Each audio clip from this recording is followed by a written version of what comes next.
Hello, everybody. It's time to quit talking, start listening. Well, wait, how many are good listeners here? There's a couple of hands. That's good. I will start saying something, Dave. Thank you. Dave's always has good remarks for us here.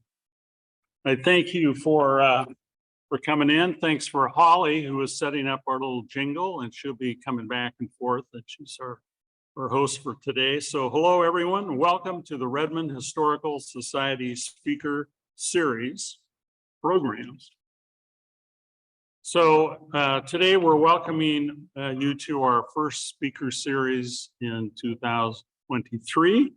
And it'll be David Williams talking about Homewaters, a natural and human history. I'm John Ofterborough, Society President and Program Committee member, and thank you for joining us on our first hybrid program of 2023. We're glad to have you joining us today in person at the old Redmond Schoolhouse.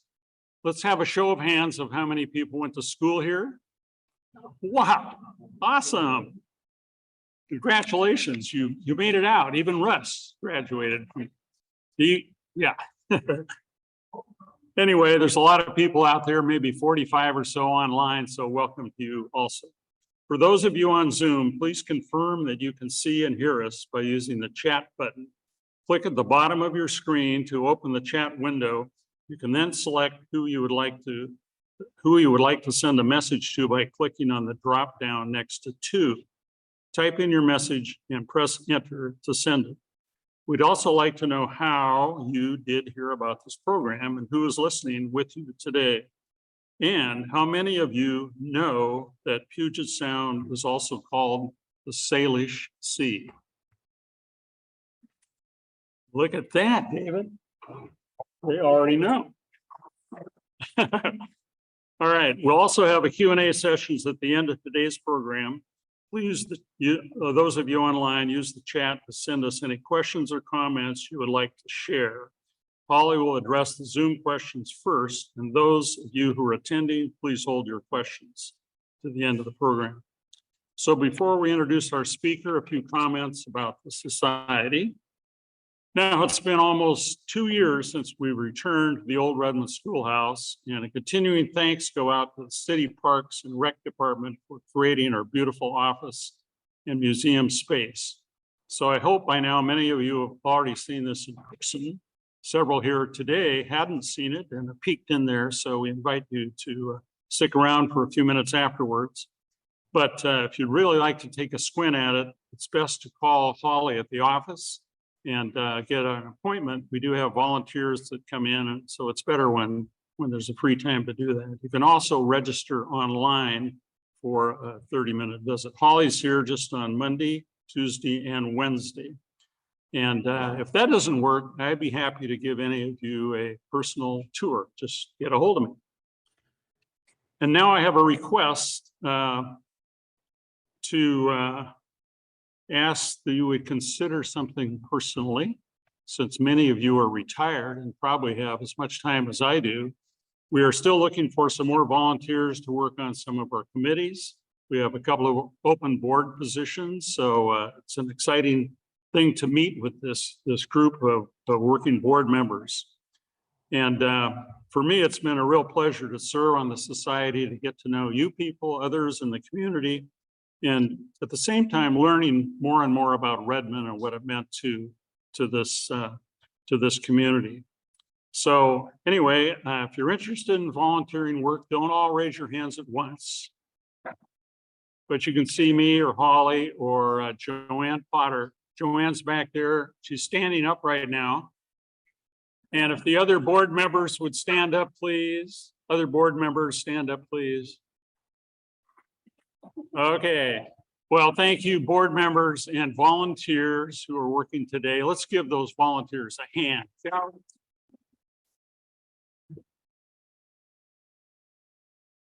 Okay, so while we're pretty good at telling the story of Redmond's incredible history just over the last 150 years, the following is our recognition of the first peoples here in Redmond. We acknowledge that we are on the ancestral lands of the Coast Salish peoples. who continue to steward these lands and waters as they have since time immemorial. We recognize Washington's tribal and indigenous or native organizations which actively create, shape, and contribute to our thriving communities. The Redmond Historical Society is committed to doing our part to engage with and amplify the voices of Native peoples and tribes. And you can view some of the things we have displayed on our timeline in the office. Just as you turn to the left, there'll be some features showing some of our indigenous collections. And now, time to introduce our topic and speaker, Homewaters, a natural and human history of Puget Sound. Focusing on the area south of Port Townsend and between Cascade and Olympic Mountains, author David Williams uncovers human and natural histories in, on, and around the Sound, spanning some 12,500 years. In conversations with archaeologists, biologists, and tribal authorities, David has traced how generations of humans have interacted with species such as geoducks, salmon, orca, rockfish, and herring. He sheds light on how people moved across the maritime highway in canoes, the mosquito fleet, and the modern day ferry system. In his book and his talks about and around the region, David seeks to engage the public in seeing more deeply under the surface. And here's a quote from him: "It is not just about the Sound and its waters, it's about the watershed. Our actions directly affect what's out there." David is an author, naturalist, and tour guide whose award-winning book, Homewaters, A Human and Natural History of Puget Sound, gives a deep exploration into the history of this beautiful waterway. I have read it twice, not because I didn't get it the first time. It was just so much fun going back. Anyway, I loved it, and he's up here to sell his book and other books. So there's a plug. And if you don't like that book after you bought it, I will buy it back from you. David is an author, a naturalist, tour guide. I read that already. He is also the author of award-winning books, Too High and Too Steep, Reshaping Seattle's Topography, and that was the Denny regrade, as well as Seattle Walks, Discovering History and Nature in the City. David is a Curatorial Associate with the Burke Museum and writes a free weekly newsletter called the Street Smart Naturalist, which I also enjoy every week. So David, here you go.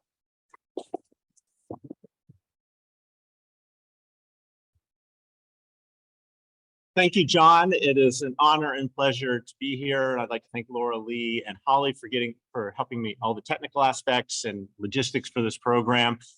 And one thing, John, I have to say is I've given many talks over the years, and you can always tell when someone has actually read your book. And so it's really nice to know that John clearly has read the book and is engaged in this. So it is, again, an honor to be here. Let me provide a little bit more background. So as he said, I am an author and naturalist. And what I'm interested in as a writer is that intersection between people and place. How do we affect the landscape, and how does the landscape affect us? And I've done this through a variety of books. There are pictures up there. I have a couple for sale. I'm also working right now on a new book about the Cascade Mountains in Washington, doing what I like to do, which is this deep dive into an area and trying to tell the stories of a place. So what I'd like to do before launching too much into the talk is I'd like to start with a reading from, let me go back one slide, very sensitive. There it is. I'd start with a reading from the introduction to the book, and it's about 5 minutes long, and hopefully we're all good. And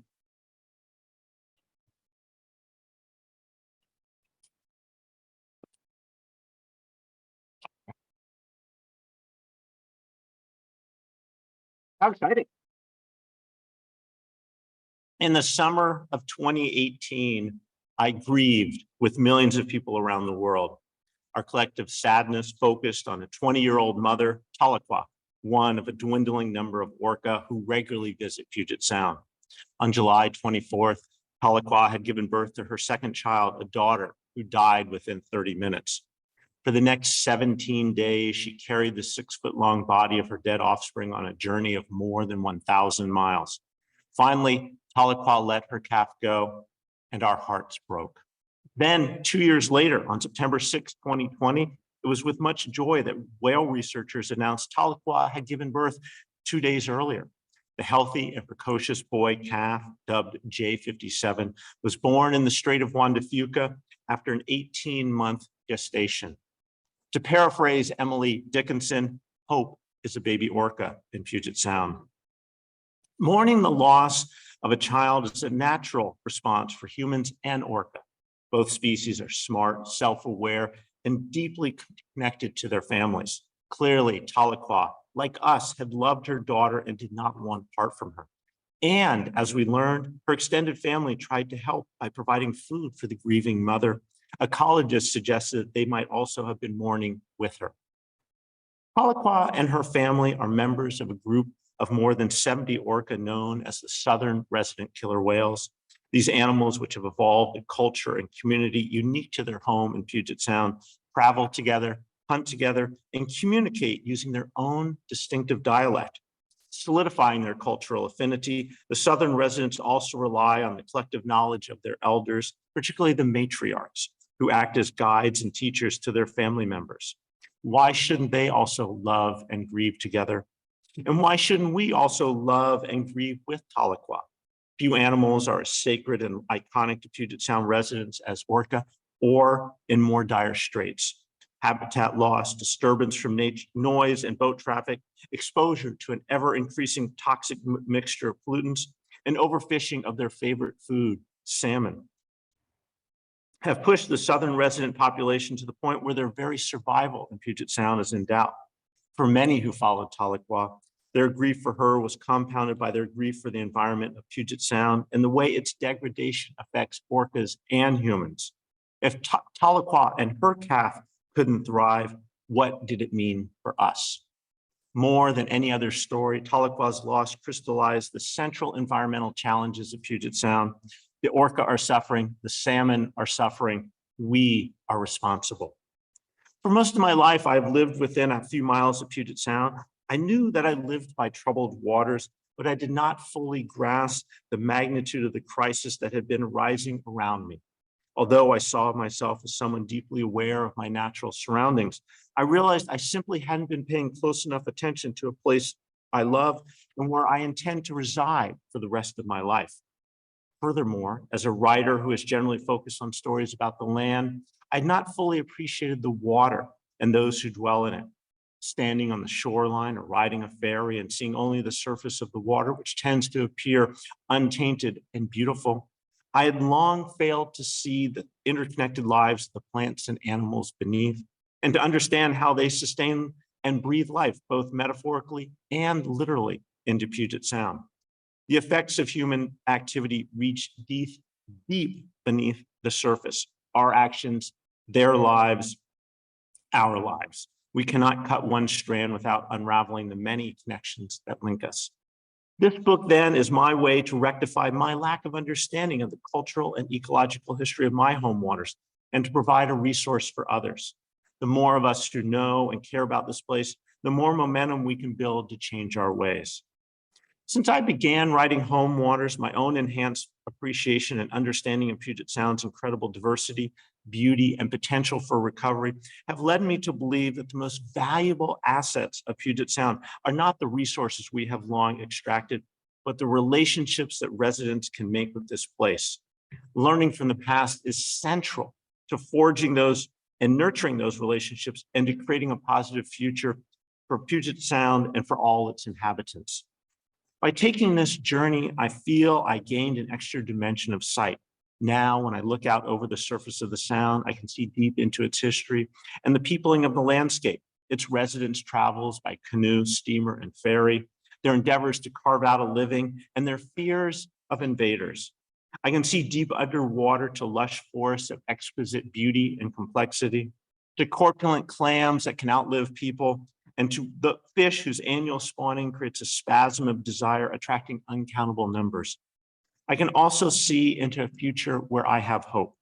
If the residents of Puget Sound hold this place to be special and unique, as I think we do, then we will recognize our responsibility, not only to the generations to come, but to the not only to this generation, but to the generations to come, human and more than human. So I hope that gives you sort of lays the groundwork for what I'm going to dive into now. And when you think about Puget Sound, and John brought up this idea of the Salish Sea, one of the things that I wanted to figure out in working on this book is, what is Puget Sound? How do people think about it? So the map that's on the screen in front of you, that blue line is the line that designates the watershed of Puget Sound. So all the water that falls within that boundary. So from Mount Rainier out to Cape Flattery, and for our purposes up to the 49th parallel, all of that is part of Puget Sound, what I would sort of call greater Puget Sound. And this, in fact, is the official definition that the state gives for this waterway. And I think it's a really wonderful definition, because it acknowledges a key thing that John again brought up, is this idea that what we do on the land affects what happens in the water. You cannot separate the stories of the land and the water from each other. For me, what I'd like to focus primarily on, though, is what I sort of call Puget Sound proper, the area south of Admiralty Inlet, that narrow little waterway that separates Whidbey from Port Townsend. And the name that we use, of course, Puget Sound, is a very recent name. The oldest name that we know is Walge, from Lushootseed, which is the native language of the waterway. And Walge means salt, or of the salt water. And it was less of a cartographic or a geographic term, the way I think we think of it in modern terms, and more a relationship term, in the sense that people viewed themselves as being from the salt. We are of the salt. Our world revolves around the lives, our lives and the lives of the animals and plants associated with this waterway. And some of you may appreciate this, some of you may wonder why I'm bringing this up, but I just want to bring up an interesting little insight that was discovered in the early 1900s by an ethnographer. He was talking to people from this area, to indigenous people. And it turns out that those indigenous people who lived along the waterway, who were of the Walge, had a very high opinion of themselves, or maybe a lower opinion of others, those who lived in the freshwater. So if you wanted to insult someone, what you would do is say, oh, you are like that person from yonder Issaquah. So I don't know if any of you are Issaquanians or Issaquites or whatever one from Issaquah is called. You were considered of lowbrow breeding back in the day. I don't know what they thought about people from Redmond, but we'll get to you in a second, though. And of course, the modern term Puget Sound comes from Captain George Vancouver, who sailed down the Strait of Juan de Fuca in May, actually entered in late April, and then sailed down the Strait of Juan de Fuca in May of 1792, and he gets to Admiralty Inlet, and he takes a right turn, becoming the first known European to do that. His crew sails down, and they end up anchoring just off of what we call Bainbridge Island, and Vancouver sends his lieutenant, a young man named Peter Puget, south with a couple small boats and about 10 other men. They paddle down into the South Waterway, down by Tacoma, down by what we now call Tacoma and Olympia. They map out the waterway. They get back to the boat, Vancouver ship about a week later. And in his journal, Vancouver writes, to honor his exertions, I name this Puget's Sound. And the original definition, that the way Vancouver used it, was really just the area south of Tacoma, or really south of Seattle. That was Puget Sound, and everything to the north. So all that area that we right now think of Admiralty Inlet as just that narrow body of water, but think of Admiralty Inlet as going from what is now just that Port Townsend, Whidbey area, all the way down to Seattle. All of that was Admiralty Inlet. And obviously that's changed over time. So Puget Sound, that is the location where most of the stories in the book come from. I occasionally venture out into the San Juans and I go up into Canada, but that's really the heart of it, is Puget Sound proper. And that story begins not too far from here, over at Bear Creek, 12,500 years ago. Our oldest evidence for people in the Puget Lowland comes from Bear Creek. There was an excavation there where they pulled up a variety of artifacts. On the upper right corner of the screen, those projectile points were found from that area, and dozens and dozens of pieces of stone. They think that people came to take advantage of the rock there. So that is our earliest evidence for people. And we then archaeologists can then trace through time indigenous people throughout the Puget lowland, all the way up to, obviously still to the modern time, people are here, but that record is basically a continuous record for 12.5, 13,000 years, and probably even a little bit older than that, but this is really the best widely accepted evidence. And then we start to see other people start to arrive. And I apologize, you really can't, it's hard to see from the map, but this map, which comes from the book, is coded by names that are connected to the people who were here. So we obviously well know that there's lots of indigenous names on the landscape, Stillaguamish, Snoqualmie, we're all familiar with them. But then we start to get explorers, European explorers. And the first explorers are not the British, but the Spanish. The Spanish arrive a couple of years before the British, and they don't, as I said, they don't sail down Admiralty Inlet. So where do we see their names? All up in the north. San Juan Island, Lopez Island, Haro Strait, Rosario Strait, Guaymas Island, all reflect that story of the Spanish people in this area. Then the British arrive, and we start to see their names left on the landscape. Puget Sound, Mount Rainier, Mount Baker, Whidbey Island. At least Baker and Whidbey were on the expedition. Rainier never got anywhere near here, of course. Then we see the first European settlers. That's the British and the Hudson's Bay Company in the 1820s. They settled the south end down by Fort Nisqually, that area.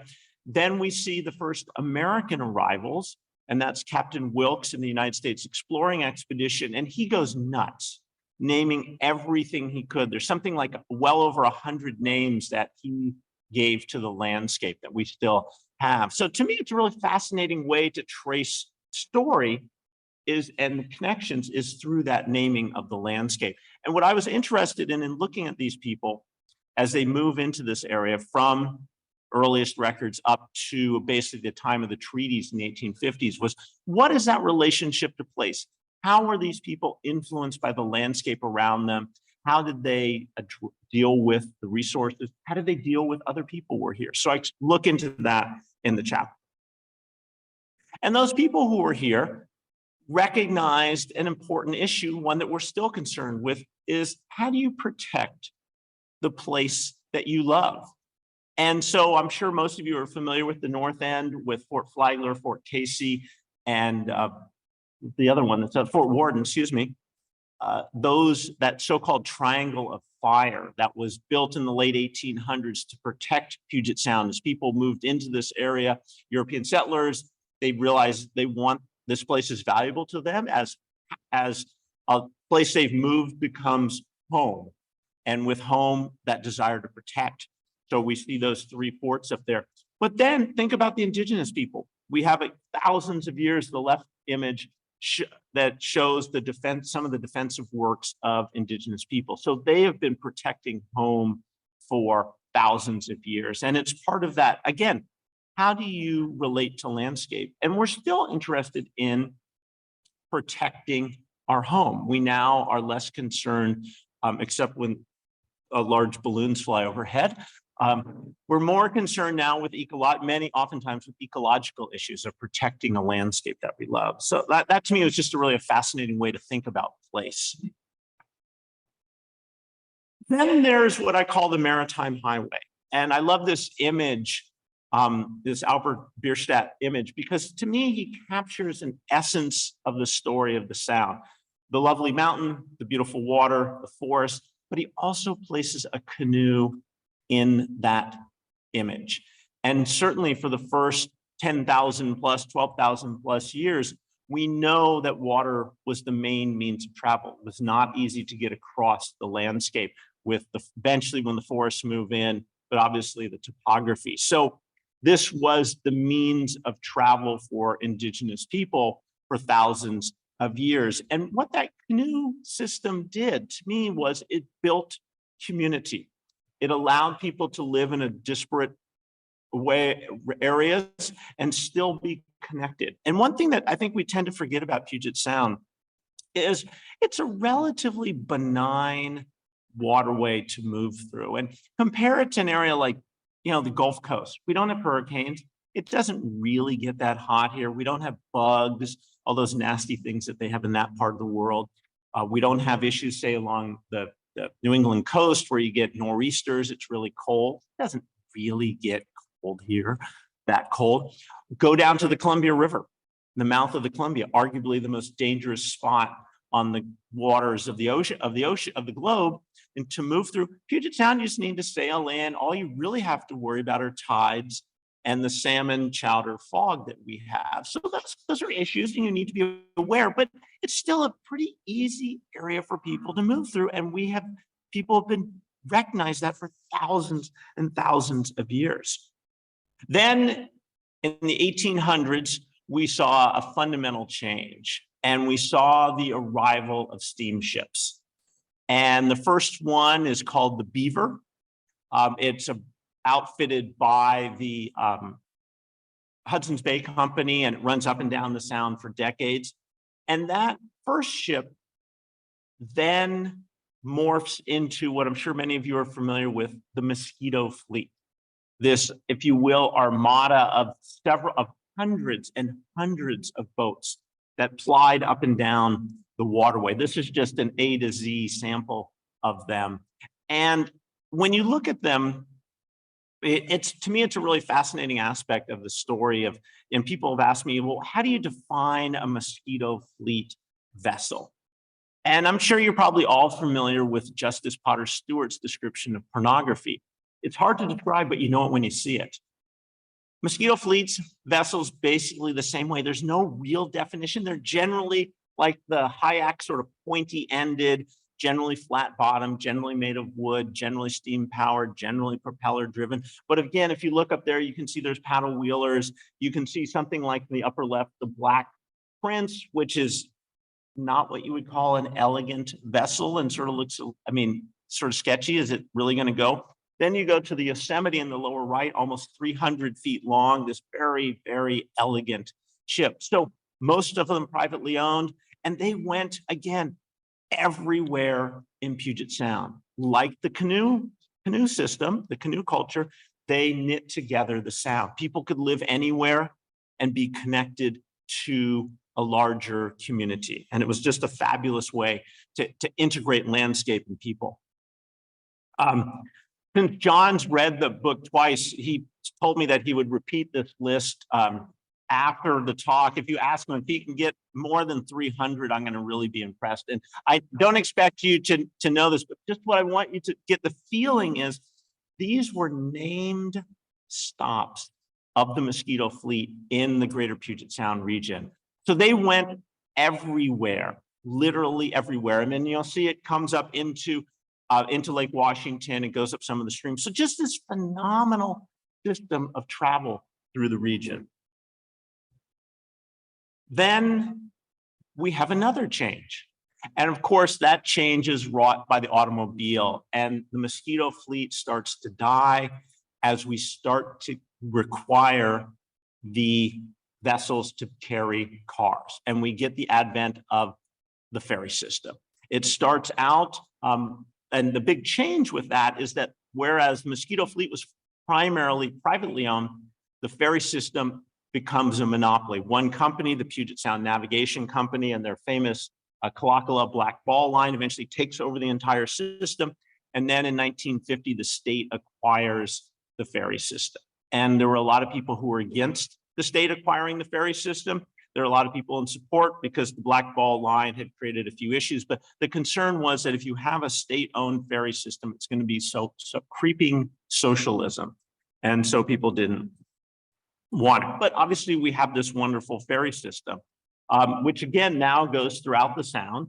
And I'm sure we're all familiar with the WashDOT system. And one of the things I did is I'm fairly anal and I want to like complete things. So I wanted to see where are all the ferries in Puget Sound?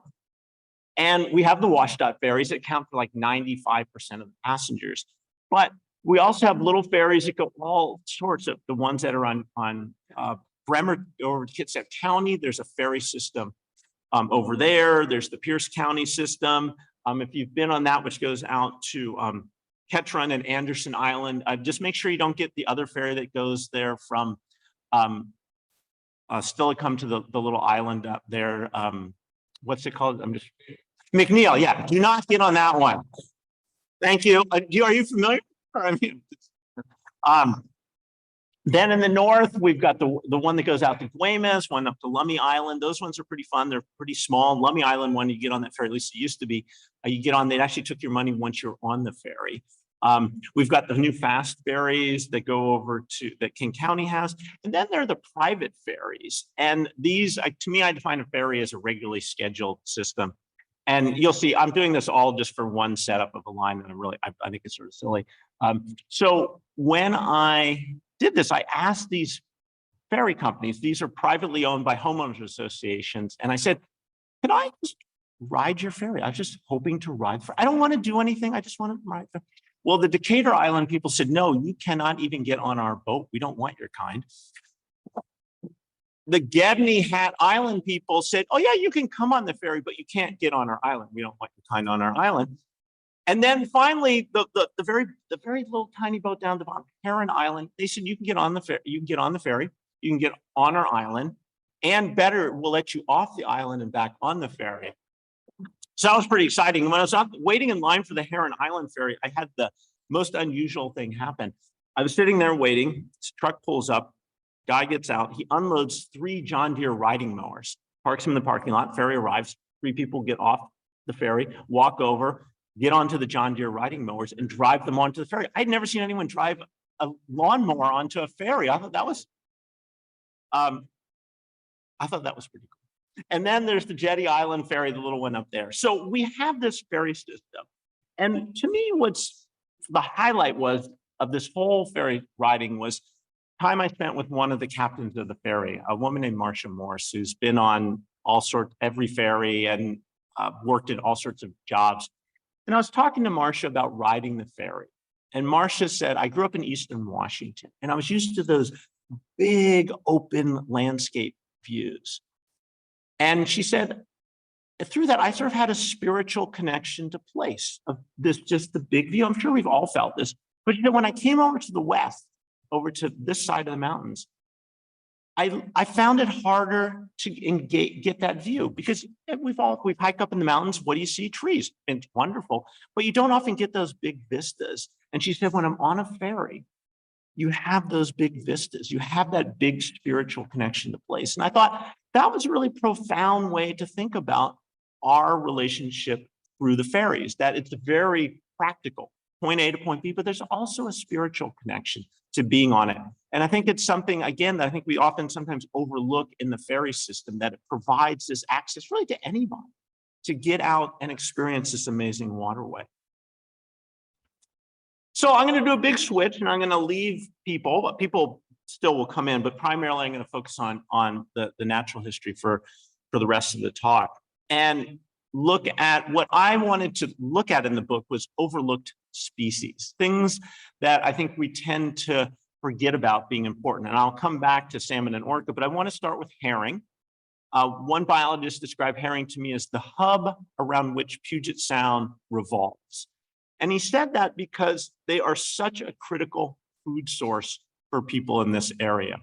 The fish are referred to as forage fish. It means people are eating them. And when they have their spawning event, which has started right now, they're starting to spawn throughout Puget Sound.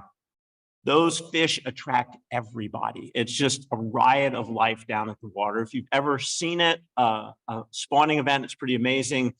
Probably the best place to see is in Hood Canal. And dozens and dozens of birds out there. The lower image are primarily surf scoters. I mean, this is just a little tiny spot. I mean, hundreds of birds. Mammals come down, you know, seals and sea lions are out there. You get, in other areas, you'll get deer, wolves, black bears, not really in the Seattle area.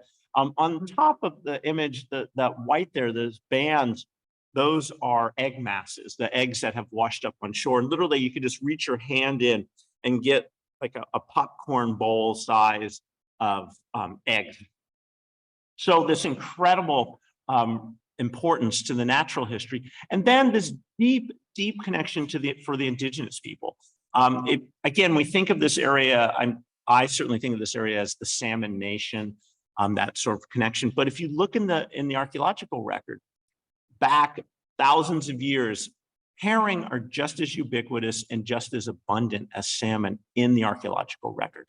They were incredibly important food source for people, still are, less so now, but still a very important. So herring provide that very deep cultural connection, but also a very central natural history connection to place. Then there are rockfish, and those of you who are online can't really see, but the vest I'm wearing is covered in rockfish. My wife makes me a new vest when I write a book. So rockfish was the one we went with this time. So I'm very proud of it. But rockfish are an amazing group of species. I knew nothing about rockfish prior to working on this book. There are 27 species of rockfish in Puget Sound in one single genus, Sebastes, which means magnificent. The next closest is, I think, salmon. There's about 7 or 8 or 9 species in their genus. So just incredibly diverse. They range in size from about the size of maybe a paperback book up to about 3 feet long. They live from the bottom, very deepest parts of the sound, all the way up to the surface. You find them everywhere. I mean, they are just the ubiquitous species of the waterway. And unfortunately, there's a problem with them. And the problem with them is that we have over-harvested them. And 2 of the species are on the federal list of threatened and endangered species. It's now illegal to catch the fish. I was with someone who caught that fish, which doesn't make sense, I just said. I was with a federal biologist doing a research study, so it was cool. But what happened, and this is, to me, is a real fascinating part of the story of Puget Sound, and really ties into why I say in that introduction that I have hope for Puget Sound. And this is where it comes from. So in the 1970s, you're probably familiar with the Bolt decision, which restored the treaty rights to indigenous people to half the salmon being harvested in the waterway. And with that, a variety of biologists pushed non-native fishers to seek out other fish in addition to salmon. And one of the groups they pushed them to was rockfish. The problem is they did not understand the biology of rockfish. So for me, and when I started working on this book and I was thinking about fish, I think about a salmon's life. They're born up in their stream, they hang out there, they head out to salt water, they head up wherever they go, they come back. Their lifespans maybe 4, 5, 7 years, not terribly long. Rockfish, on the other hand, can live for 25, 50, 100, 150. The oldest rockfish was 205 years old. And you may ask, how do you know? Well, I will tell you. If you notice, there's another image there on the slide. That is called an otolith, or an ear bone. And fish, like trees, add a new ring to that ear bone every year. And if you get one of these ear bones, this one's probably the scale marker is 2 millimeters. So that's maybe a half-inch long ear bone at most. You can polish it and count the layers. You have to have good eyesight or a microscope to do that. But we figured out that. And this is where my hope comes from. Because of that knowledge, because we now understand, or better understand, the biology, the life histories of rockfish, we've completely changed how we manage the species, and we are starting to see them come back. We recognize that we have to take management lessons or management plans that don't just focus on 5 years. They need to focus on 25, 50 years out. And so we're seeing that with rockfish, this better management. We're seeing the populations come back up. They're never going to go back up to what they were, say, when Vancouver arrived, but we are headed in the right direction. We see the same thing with herring. As we're starting to understand the biology of herring better, we are implementing better practices on these animals. So for me, that is a very important sign of hope that with better science, we have better management of these animals. Then there are geoduck and Olympia oysters. The image on the left is my favorite image in the entire book. I love these two guys, but the story of these two animals tell a story that again provides hope. So Olympia oyster, these are our native oysters. They're the ones that are about the size of a silver dollar. They're probably not the ones you eat if you eat oysters from this part of the world, unless you harvest them yourself. You're most likely getting Pacific oysters, which are the non-native oysters. But Olympia oysters were one of the first resources to be harvested from the Sound by non-Europeans or from Europeans and shipped out. So starting in the 1850s, oysters were harvested up throughout the Sound, shipped mostly down to San Francisco, where they really liked oysters.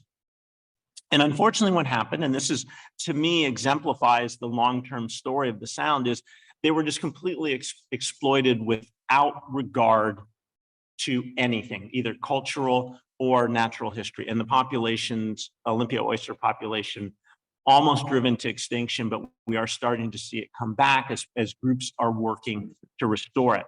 So that's the historical view. The modern view, I think, is really exemplified by geoduck. Geoduck, if you do not know the name, I'm sure you've heard the name, is actually of a Lushootseed term. It means dig deep. If you've ever, how many of you have tried to harvest a geoduck? Yeah, I can see all of you have longer arms than you used to when you started because they're so fast and so deep. So the geoducks now are harvested in two manners and is completely controlled. And this to me is the key point, is again, it's a management issue that we no longer, and I think this has been a fundamental change throughout Puget Sound, is this idea that we no longer generally look at natural resources as something to be exploited, but something to be managed, to be valued, to be treasured. And so how do we balance out a desire to use, to eat, to consume these natural resources with the natural rhythms, their life histories? And that's where we're really focused. So with geoduck, the harvesting of them is completely regulated. There are two ways to harvest geoduck. The lower right is the farming method where you take geoduck and you put them in these little tubes for a couple of years that protects them from predators. If you've never seen a baby geoduck, you are missing out. They are the cutest little animal because they're about the size of a pinto bean, and they have this little tiny neck, and they just wiggle just as cute as can be. So you would even forgive them becoming adults. The other way they are harvested is wild harvesting. And this, again, both these are completely regulated. You can harvest geoduck between about 18 and 80 feet. The state controls all aspects of it. Once an area has been harvested, they regularly go back and evaluate it to determine if it can be harvested again. And these cycles are probably 40 to 50 years. Geoduck, like rockfish, incredibly long-lived. The oldest known geoduck, 168 years, I believe. It's either 168 or 183, I can't remember. Either way, that's a long time. And like rockfish, both groups become better procreators once they're 90, 100, 120. So for what that's worth. So this happened, I was lucky enough, in fact, to go out with the Suquamish tribe and harvesting. This is in the path between Bainbridge Island and just to the north is escaping me right this minute, Agate Passage, excuse me, harvesting them there. But a completely regulated system. And you may wonder, and you've probably heard that lots of geoduck have been harvested. Geoduck are arguably the most abundant large animal, they're not mammals, large animal in Puget Sound, literally hundreds of millions of geoduck. And we long thought that the name geoduck, the dig deep, that they were primarily an intertidal organism. And we now know that they're subtidal, which means you go below the tide line, you can go down, if you were to dive down to 300 feet deep in Puget Sound and dig along the bottom, you would find geoduck. So incredibly widespread. This didn't happen until the 1970s did we figure this out. But again, this idea of management, of restraint, of stewardship of the land, to me is a really essential aspect of my feelings for hope. Then, of course, salmon and orca, the two famous groups. Five species or so of salmon, two different populations of orca. We have the southern residents, which are not doing as well, but then we have the Biggs orcas. The Biggs are the mammal eaters. They're doing very well. And but their stories of these two animals, to me, again, tell something about the Sound. And both of these animals, in fact, all the animals in the Sound, are very recent residents. The Sound has only existed, the modern Puget Sound, for about 15,500 years. During the last ice age, the sheet of ice comes from Canada, plows between the Olympics and the Cascades, motors through down to just a little bit past Olympia, and then melts or retreats back to the north, such that by about 15,500 years ago, it's far enough to the north that salt water flows in and fills in the area that we think of as the Sound.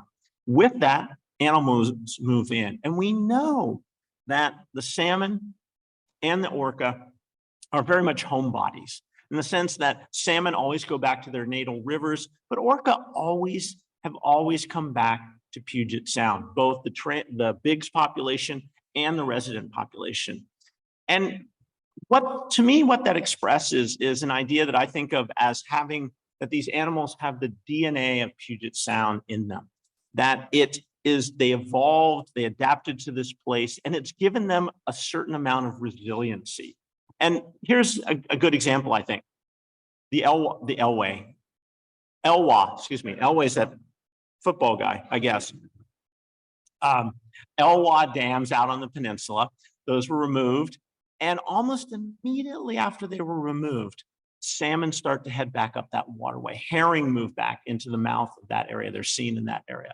And I was talking to a biologist about this who studies fish, and he said, the reason the salmon were able to do that is because they've been doing it for thousands of years. They have been battling changes from landslides, from earthquakes, from whatever reason the landscape has changed. They've had to deal with that, so they've adapted. They have this resiliency. And again, I think as we recognize this, we are becoming better at giving animals and plants the opportunity to express that resiliency. So another aspect of hope. And I want to end with these critters, the kelp. And this is another one of these groups that I started out with knowing nothing about, like rockfish, like herring. Part of the reason I write books is that I like to learn about a place, and I always think I know something, and then I realize I don't. And I'm sure you've been out on the beaches and seen this, what looks like spinach, dead spinach out there. Kelp are an incredible group of organisms in the Sound, and they probably have the deepest connection to people, the longest term connection to people in this region. And you're probably familiar with this idea of people moving into the New World, into North America. For a long time, we thought they came down through what's referred to as sort of an ice-free corridor. But now it looks like they also came by what's called the kelp highway. So kelp grows along the shoreline, generally in fairly shallow water. So people would have set out in some sort of boat. We don't know what type of boat, so we have no record, but they would have paddled, somehow moved along the waterway there. Or a great place to be because there's plenty of food.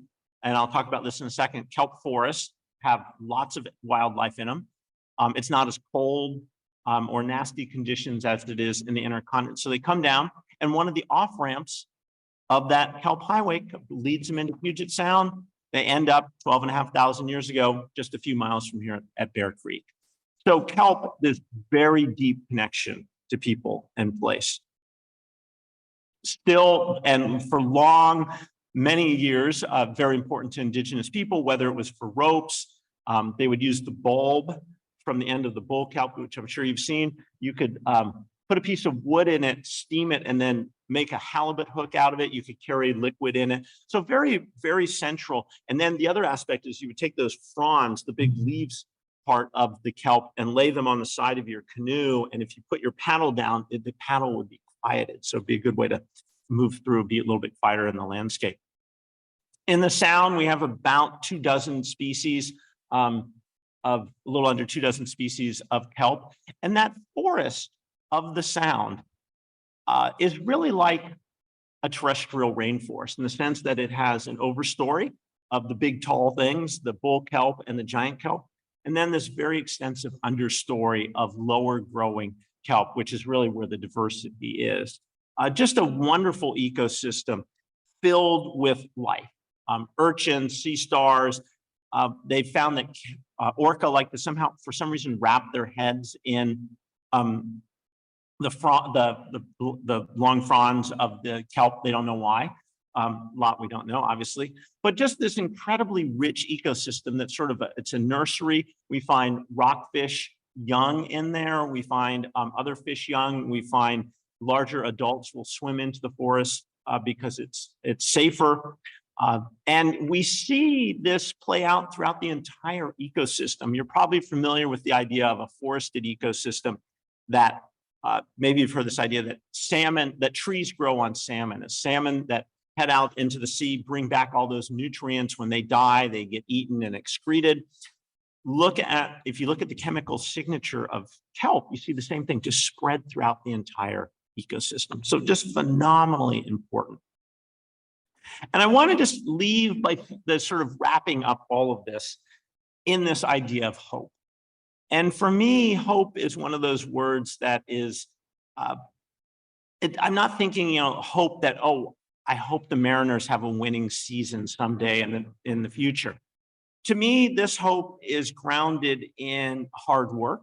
This is grounded in money. It's going to take a lot of money to make this place better. It's grounded in this idea of all of us being part of that story, which I think we are. But I also get this hope, as I said, from the science that we are becoming better managers. I get hope from the fact that we see the indigenous people having more of a say in what happens biologically and ecologically here, bringing that thousands of years of knowledge to the place. And I've talked to a variety of people about this over the years, and what stands out, it's interesting, is that Puget Sound arguably right now is in better shape than it has been in decades. We've eliminated a lot of the pollutants that go in. We are more responsible for the Sound. We think of it from a point of view of primarily of sustainability and stewardship and not from exploitation. So we're in much better shape. And I truly believe, and I spent a lot of time talking to people and a lot of time out on the water thinking about this. And I really do believe that we have the capability, we have the capacity, we have the drive, the interest to make this a better place. And we all know we are blessed. This is, what other places is beautiful as this region? And I think that's become part of who we are as a people. And that ultimately gives me hope, this belief that we can make this a better place. Thank you.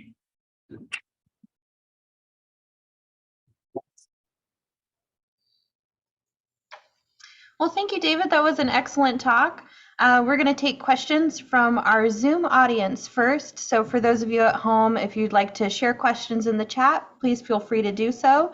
And for those of you here in person, please hold your questions until the end of the Zoom, and then we'll be asking audience questions then as well. So we did have a couple of questions come in from the audience. The first one was, are the rockfish here specific to the Puget Sound region, or are they the same ones that we might see in, say, Chesapeake Bay? Oh, good question. The species here, I don't know about Chesapeake Bay, but you certainly see them throughout the western coast. We don't have any that are specific to the Sound. We have some subpopulations that have adapted specifically to the Sound, and the ones that are listed as endangered in the Sound are Sound specific. You can find the same species out on the coast. And rockfish are an interesting group because they're not always called rockfish. If you've ever eaten Pacific Ocean perch, you're eating rockfish because they are named for the Atlantic Ocean perch, which is also not a perch, but is a rockfish. And they're named for perch, the real perch from Michigan. And it's all about names. I mean, we all know that I think what the The orange ruppy used to be like the ugly head or some funny name like that. So it's all about names. Very interesting. We had another question. Do you happen to know if there's a marker or any kind of interpretation at that earliest indigenous site on Bear Creek? That site, if I remember correctly, there is not anything there. It's right behind Redmond Town Center, right where the creek runs into the Sammamish River. There's sort of a flat open area there, but I don't think there's a sign. I haven't been there in years though. Yeah, and I will say we do have a little bit more information about it here in our museum space in the office. So for those of you at home or in our audience, feel free to stop by and read sort of our information about those archaeological sites as well. And then also, what would you recommend, in terms of our everyday lives to preserve Puget Sound, or sort of resources that you would recommend for those interested in conservancy and stewardship? Yeah, it's a great question. I mean, I think, again, it just gets down to thinking about what are our individual actions. And that to me is what I think we're often told that whatever I do, whatever an individual does, is it pales in comparison to what, say, government or big agencies can do. But I also like to turn that around and think about everything I do makes a difference, and that I can have a positive effect in a variety of different ways. The group that I have found really doing a lot of wonderful work, I think, is the Puget Sound Restoration Fund, based out of Bainbridge. They've done a lot of work with kelp. They're the ones who have been primarily driving the return of the Olympia oysters. But throughout the Sound, I mean, there's many groups doing really good work. We also had a question if you know of any programs that allow sort of sightseeing specifically focused on sort of native animal species like the orca, or any ones that you might recommend. Not off the top of my head. I mean, I know there's as we probably all know, there's a lot of controversy on whale watching. But again, some of the smaller groups that are out there do try and bring people along on various trips or field trips out there. Nothing that pops into my head immediately. Okay. And then I had a question. So it seems like you're certainly an expert on a lot of our local ferries. Do you have a favorite ferry trip, or one that you would recommend to folks? You said a favorite ferry trip? Yes. Well, anytime you can ride with a John Deere lawnmower is pretty cool. The Ketron Island one and down south is different because no one goes on it. I also really like the smaller ferries. Generally, they're really short run ferries. Lummi and Güemes are 5 or 10 minutes, but as opposed to the bigger ferries where you're sort of up high, these ones you're down a little bit lower along the waterway. They're all really fun to me. I think they give you different perspectives. The fast ferries are pretty interesting too, just again, a different. But if you're going to do one, now that I knew I'd talk myself into this. My favorite one goes from Bremerton across Sinclair Inlet to Port Orchard. And if you're lucky and you do it at a certain time of day, there's actually a mosquito fleet vessel you can ride on. It's called the Carlisle 2. It's built in 1919 or something like the early 1900s. And that boat is part of the mosquito fleet, and it looks like a mosquito fleet vessel. It costs $2 to go back and forth from Port Orchard. And that to me is one of my favorite. That maybe is my favorite. So take the ferry to Bremerton and then just take the ferry across. It's $2 across and free to come back. In fact, if you time it right, you can get to Port Orchard, then walk down the road about a mile or so to Annapolis, and there's another ferry that goes back across. But you got to get the timing right. So as they say, check your timetables. Yeah.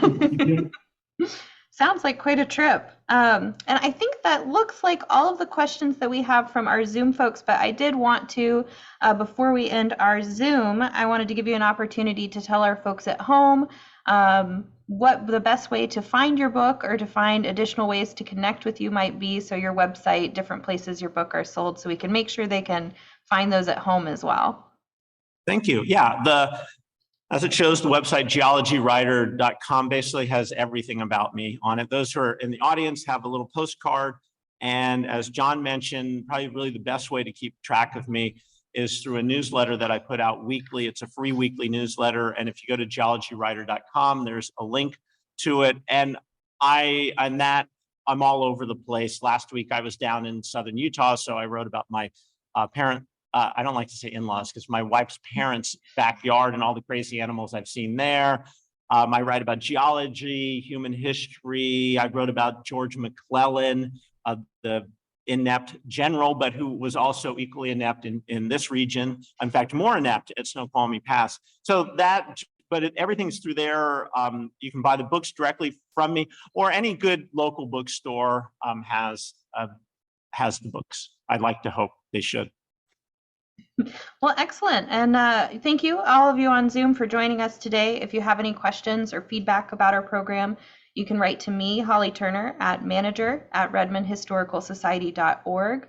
We will be sending out a link to the recording of our program along with all the resources that David has mentioned today. So a link to his website and all of that information, I would say early next week. And then please join us again next month on March 11th for another very special Saturday Speaker Series program. The Civil War in Washington Territory with Mohi public historian Lorraine McConaughey. Also, in celebration of Women's History Month, please join us on March 15th at 6:30 p.m. in the Redmond Library for a free program by actress and playwright Barbara Callender, who will perform a satirical anti-suffrage monologue in period costume. That should be a fun one. You'll also find more information about this event on redmondhistoricalsociety.org, as well as details on our upcoming evening speaker program, visits to our display space, and more. So we hope to see you again soon. And until next time, take care. And for those of you here in person, we'll do a few more questions from our audience. All right, thank you all. Bye-bye.